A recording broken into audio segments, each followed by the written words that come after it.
اس یقین کو اپنے دل میں اتاریے، میرے شیخ میرے استاد حافظ عبداللہ بہاولپوری رحمت اللہ علیہ، اللہ ان کی قبر کو جنت کا باغ بنائے۔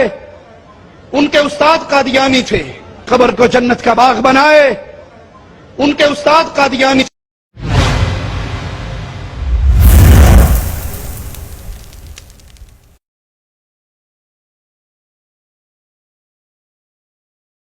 میرے شیخ میرے استاد حافظ عبداللہ بہاولپوری رحمت اللہ علیہ، اللہ ان کی قبر کو جنت کا باغ بنائے۔ ان کے استاد قادیانی تھے، وہ اپنے استاد کو دعوت دیتے رہتے۔ ایک دن ان کے استاد نے کہا عبداللہ استخارہ کر لیتے ہیں، میں دعا کرتا ہوں اللہ اگر عبداللہ حق پر ہے تو مجھے بھی تو اس کے راستے پہ چلا دے، تو دعا کر اللہ اگر میرا استاد قادیانی مذہب پہ حق پر ہے مجھے قادیانی بنا دے۔ حافظ صاحب رحمت اللہ علیہ فرمانے لگے کہ میں نے کہا آج تو بڑے کمال کی بات ہو گئی، آج مسئلہ سمجھ آ گیا، بہت اچھی بات استاد نے کی۔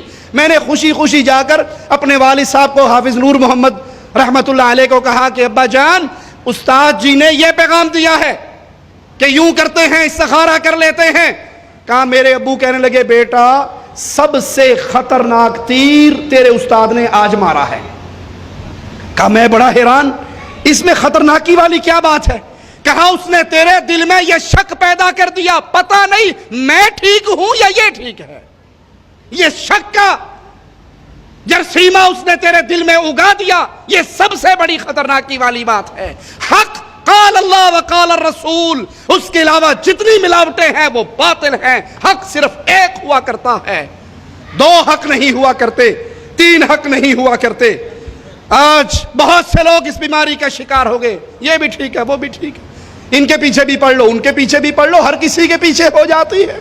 میں کہتا ہوں اندھے ڈرائیور کی ٹیکسی میں سوار ہوں گے، اگر ٹیکسی کا ڈرائیور اندھا ہو اس کی گاڑی میں بیٹھو گے، اگر یہ ڈر ہے کہ یہ اندھا ہے مرے گا اور مارے گا، تو جو مشرک ہے جو بدعقیدہ ہے جو بدعتی ہے اور اس کی بدعت اسے کفر تک لے کے جا رہی ہے، یہ ایمان کا اندھا ہے، یہ عقیدے کا اندھا ہے، اس کے پیچھے نہ پڑیے، اس کی اپنی نہیں ہو رہی آپ کی کہاں ہوگی؟